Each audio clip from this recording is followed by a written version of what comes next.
Assalamualaikum warahmatullahi wabarakatuh. Shalom, Om Swastiastu, Namo Buddhaya, Salam Kebajikan.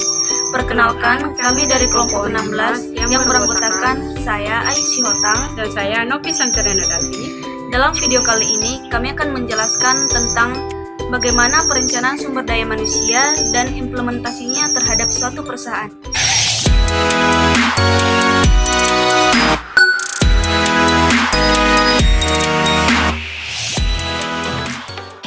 Halo teman-teman, sebelum kita membahas materi perencanaan sumber daya manusia, maka sebaiknya kita ketahui dulu nih apa itu sumber daya manusia yang akan dijelaskan oleh teman saya. Sumber daya manusia didefinisikan sebagai setiap individu yang bekerja secara produktif untuk menggerakkan organisasi perusahaan dengan kemampuan tertentu dan berfungsi sebagai aset organisasi di dalam perusahaan tersebut. Jadi, dengan berbagai kemampuan itu, biasa dikenal dengan sebutan modal manusia atau human capital. Oleh karena itu, sumber daya manusia salah satu faktor yang penting dalam mencapai tujuan perusahaan. Inilah pentingnya keberadaan perencanaan sumber daya manusia. Nah, dalam perencanaan sumber daya manusia terdapat 3 tahapan. Tahapan yang pertama yaitu perencanaan sumber daya manusia. Perencanaan sumber daya manusia adalah proses perencanaan yang sistematis untuk memaksimalkan sumber daya manusia sebagai aset utama perusahaan. Yang kedua, tujuan dari perencanaan sumber daya manusia. Tujuan dari rencana SDM ini adalah untuk memastikan kompatibilitas antara tenaga kerja dan pekerjaan, baik dalam hal kualitas dan kuantitas yang dibutuhkan. Proses ini didasarkan pada penawaran dan permintaan dalam konteks SDM perusahaan. Berikut beberapa tujuan perencanaan SDM diantaranya. Yang pertama adalah menyediakan informasi yang detail dan mendalam terkait sumber daya manusia yang tersedia di perusahaan. Yang kedua, perencanaan SDM menjadi landasan pemberdayaan sumber daya manusia yang efektif. Yang ketiga, meningkatkan efisiensi anggaran terutama dalam hal belanja pegawai. Yang keempat, mengidentifikasi manpower gap karena perencanaan SDM bukan hanya tentang menghitung dan menganalisis jumlah tenaga kerja yang dibutuhkan, namun juga keahlian dan kinerja. Yang kelima, memprediksi kebutuhan SDM di masa yang akan datang sesuai dengan tujuan yang ingin dicapai oleh perusahaan. Yang keenam, mengenali dan menganalisis mendalam terhadap tenaga kerja yang dimiliki. Yang ketujuh, strategi persiapan dan manajemen risiko bisnis. Yang kedelapan, melalui perencanaan SDM menjadi kesempatan untuk memahami tujuan bisnis dan menurunkannya menjadi rencana pengembangan sumber daya manusia yang sesuai. Yang kesembilan, basis perhitungan kebutuhan rekrutmen untuk masa yang akan datang. Yang ke-10, persiapan strategis terkait program pelatihan dan pengembangan untuk menjabati manpower gap yang terjadi. Yang ketiga yaitu proses perencanaan sumber daya manusia. Proses perencanaan sumber daya manusia adalah suatu proses perencanaan kebutuhan tenaga kerja suatu perusahaan untuk mempersiapkan masa yang akan datang. Proses perencanaan sumber daya manusia meliputi beberapa tahapan, yaitu yang pertama, pemindaian lingkungan. Dalam proses pemindaian lingkungan terdapat 2 faktor, faktor internal dan faktor eksternal. Faktor internal dapat mencakup tujuan strategis keseluruhan, kendala anggaran, dan kemampuan internal. Faktor eksternal mencakup kondisi pasar, tren industri, persyaratan hukum dan peraturan, dan kemajuan teknologi. Yang kedua, peramalan permintaan.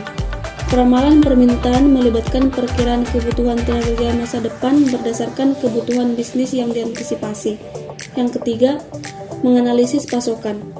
Pada langkah ini, organisasi mengevaluasi tenaga kerja yang ada untuk menentukan komposisi, keterampilan, dan kemampuannya. Yang keempat yaitu analisis kesenjangan. Menganalisis permintaan sumber daya manusia dan membandingkannya dengan pasokan yang tersedia.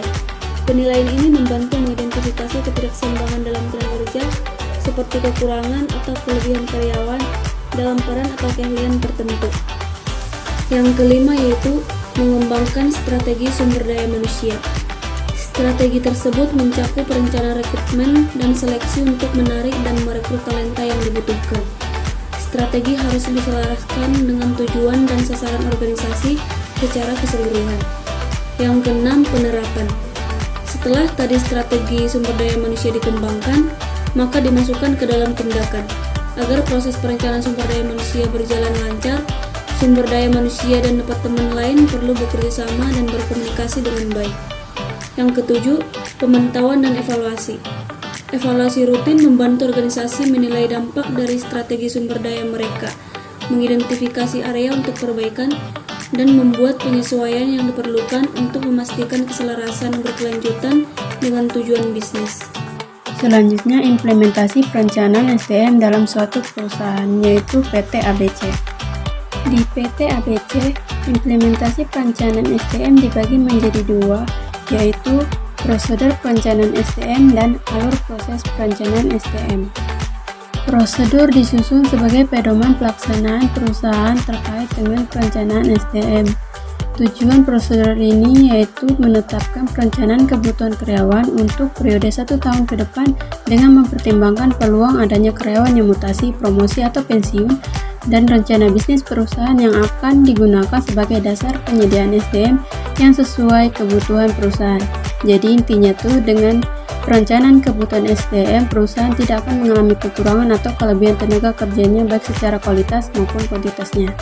Lalu alur proses perencanaan SDM di PT ABC. Hal ini dilakukan sesuai dengan standar operating prosedur guna menjamin pelaksananya sesuai dengan sistem manajemen mutu yang telah ditetapkan.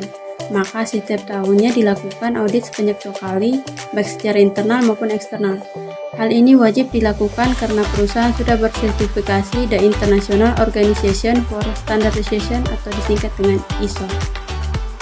Berikut prosedur dan alur proses perencanaan SDM di PT ABC. Yang pertama, perencanaan. Berdasarkan rencana bisnis perusahaan, Kepala Seksi SDM membuat dan mendistribusikan surat pengantar untuk perencanaan kebutuhan SDM beserta form perencanaan SDM atau Manpower Planning dan dokumen pendukung ke semua kepala bagian atau bidang. Yang kedua, pelaksanaan. Kepala bagian atau bidang mengisi form perencanaan SDM berdasarkan rencana bisnis perusahaan dan data pendukung dari Kepala Seksi SDM. Form perencanaan SDM yang sudah dibuat oleh kepala bagian atau bidang dikirimkan kembali ke Kepala Seksi SDM untuk melakukan rekapitulasi sementara perencanaan SDM. Yang ketiga, pemeriksaan dan peninjauan. Kepala Bagian Umum dan SDM memeriksa serta meninjau rekap perencanaan SDM sebelum diajukan persetujuan ke direksi dengan mempertimbangkan hal-hal seperti rencana pengembangan karyawan, masa persiapan pensiun, masa perjanjian kerja waktu tertentu, analisa manpower ratio atau jumlah karyawan optimal sesuai dengan proses bisnis atau rencana perubahan, proses bisnis yang telah disetujui direksi, dan data kompetensi jabatan. Apabila tidak sesuai, Kepala Bagian Umum dan SDM mengembalikan kepada Seksi SDM untuk dilakukan rekapitulasi ulang dan penyesuaian. Jika rekapitulasi perencanaan SDM telah sesuai, selanjutnya diminta persetujuan direksi untuk dapat dilaksanakan. Keempat, persetujuan dan dokumentasi. Rekapitulasi perencanaan SDM yang telah disetujui didokumentasikan oleh Kepala Seksi SDM dan salinan dokumentasi dikirimkan kepada seluruh kepala bagian atau bidang sesuai bagian atau bidang masing-masing. Yang kelima, realisasi. Setiap realisasi pelaksanaan pemenuhan kebutuhan SDM yang dilakukan oleh Kepala Seksi SDM wajib didokumentasikan dan dilaporkan kepada Kepala Bagian Umum dan SDM. Nah, setelah tadi dijelasin apa itu perencanaan SDM, tujuan, proses, dan bagaimana implementasinya di suatu perusahaan, maka dapat disimpulkan bahwa SDM didefinisikan sebagai setiap individu yang bekerja secara produktif untuk menggerakkan suatu perusahaan dengan kemampuan tertentu dan berfungsi sebagai aset perusahaan. Perencanaan SDM atau Human Resource Planning juga didefinisikan sebagai proses perencanaan yang sistematis untuk memaksimalkan sumber daya manusia sebagai aset utama perusahaan.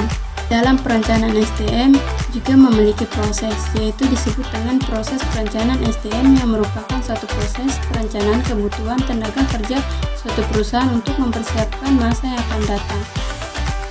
Sekian dari kelompok kami, mohon maaf jika ada kesalahan kata yang kami ucapkan. Kiranya hasil dari pemaparan materi yang kami sampaikan dapat menambah wawasan dan pengetahuan. Terima kasih.